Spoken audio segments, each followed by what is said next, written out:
Kevin, what are you doing here today?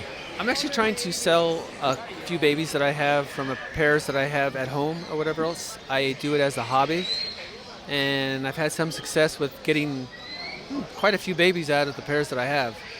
And I'm selling them here because everyone in here is looking to buy a bird. It's a good audience.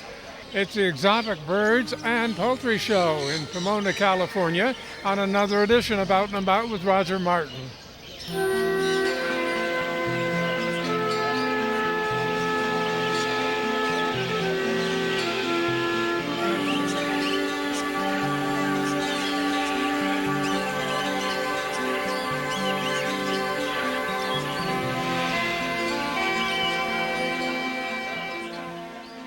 Birds of a feather converge at one of Southern California's largest marketplaces for exotic birds and avian-related products.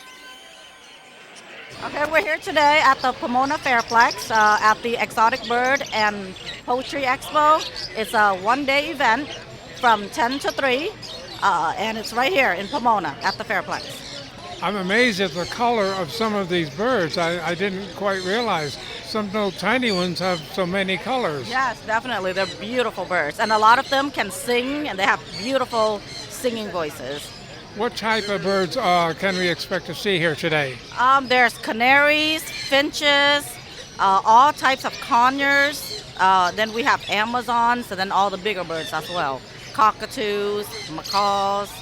So we do carry a pretty large variety of birds. Boy, you name it and you've got it here if you want a bird. Yes.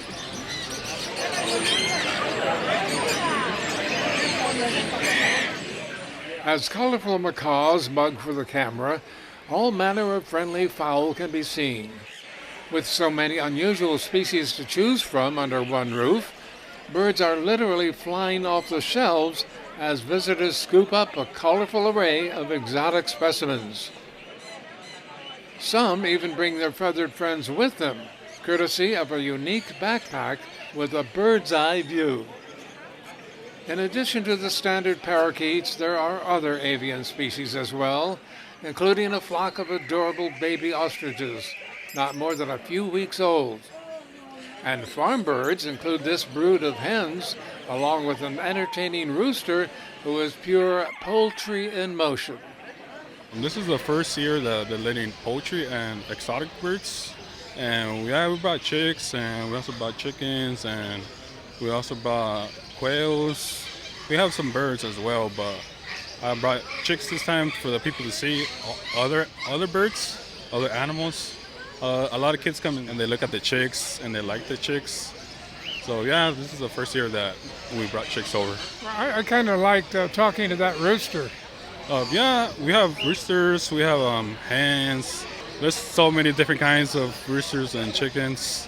How did you get a hold of them? You have them on where you live? Oh, I had roosters for years. My grandpa, my dad. Now I have them. Yeah, it's just a generation passed on. Do you have a favorite animal? Animal specific, I like exotics. I like chickens. Man, I'm a poultry guy. So you must like eggs too. Oh yeah, that's the main reason. Who doesn't like eggs? Yeah. We do have some poultry. It's a new addition to our show. So we don't have too many poultry vendors right now, but hopefully we will be recruiting more poultry vendors. But we do have some here today. We were trying to get that rooster to crow.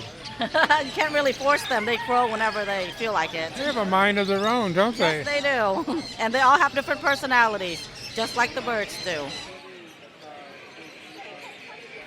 Quails are displayed alongside traditional birds like parakeets, and they all share floor space with bird-related products like perches and bird toys, popular items for the multi-bird family. Cages from the traditional to the unusual are also on hand, but the most common vendors include breeders, including a fellow who raises baby macaws for sale.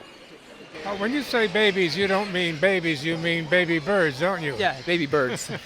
But selling baby birds that I've hand raised, so they're weaned, and then sometimes we'll keep them for a little bit longer because they don't sell online or we're not able to sell them here, so we bring them to the next one. So, and I've been doing this for 4 years, 5 years. Well, what kind of birds are these? These are blue and gold macaws. Macaw. Macaws, yes. Do they fly yet? They're capable of flying, but they've been clipped so they cannot fly because I do not want them getting loose because they will usually die in the wild if they get loose and they can't find food. They don't recognize items for food. You can't just ask them not to fly, can you? No. There's some people that free fly, and there's some people that have their bird on a leash.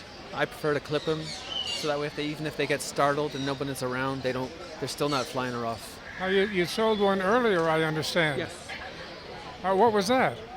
That bird was 4 months old, 4.5 months old, and it was just weaned like a week ago, 2 weeks ago. So, and we've started them on pellets, whatever else. We also gave the new owner some pellets, so that way the bird can get used to their diet too. Is that about the age that they're allowed to be sold? Yes, you're not allowed to sell unweaned birds in California, but as soon as they're weaned, you're able to. Well, looks like you're running out of birds here. That's the whole idea, hopefully. We've sold 50% of the stuff that we brought today. So. Well, this is a good location to do that, isn't it? Yes, it is. Good audience. Why are lovebirds any different from others?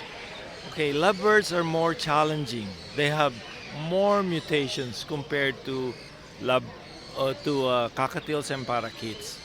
They have all kinds of mutation, and when you cross those mutations, you get different kinds of colors and different kinds of prices on the babies. Oh, the babies. Yeah, so I do it for the hobby, but I also can get my money back from selling their babies. I could buy more seeds, more medication, more food. It's one big circle of birds here. Yes, yes. My goal is to have a hobby that's self-sustaining, you know. Yeah, that would be nice to have. Yeah, because at this age, I'm retired already from military and from federal service, and all I do now is birds, and that's what keeps me going. So. Unlike traditional pets, birds display a unique way of relating to their owners on an entirely different level, making them an ideal pet.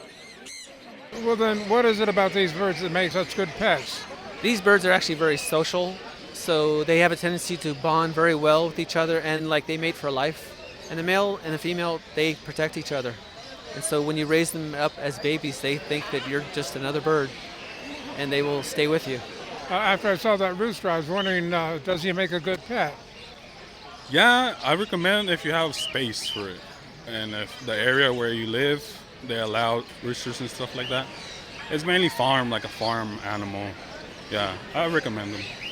Like having one in the middle of the city might wake up a few neighbors, huh? Yeah, it's a lot of neighbors that won't agree with you, and a lot of neighbors will. Yeah, it's more like a farm animal. You have to have space for them. Why would lovebirds make such good pets? I should say because they're smaller in size. So even if you live in an apartment or a condo, you can always keep lovebirds compared to the other bigger birds. And they also eat less. They require less space. And they're more brighter and colorful than the other kinds of birds. So they've got everything those other birds lack. It's a win-win if you select lovebirds. You can't go wrong.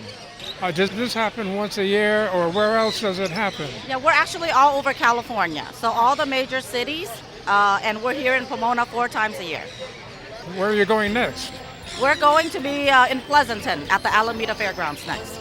After that, we'll be in Fresno, Sacramento. So we pretty much cover California from top to bottom. Well, you must be very busy doing this. Yes, definitely. I do this full time. I organize the events full time. So you're so busy, I can't believe it. So many birds in so many places. Yes, definitely. You enjoy this? I do. I love what I do. I think that's how I keep it going. Yeah, that's the only way, right? Yes. Doesn't feel like work when you love what you do. To experience the cheeping and chattering of this friendly flock of feathered friends, fly on over to the exotic Bird and Poultry Expo, touching down in numerous cities throughout California.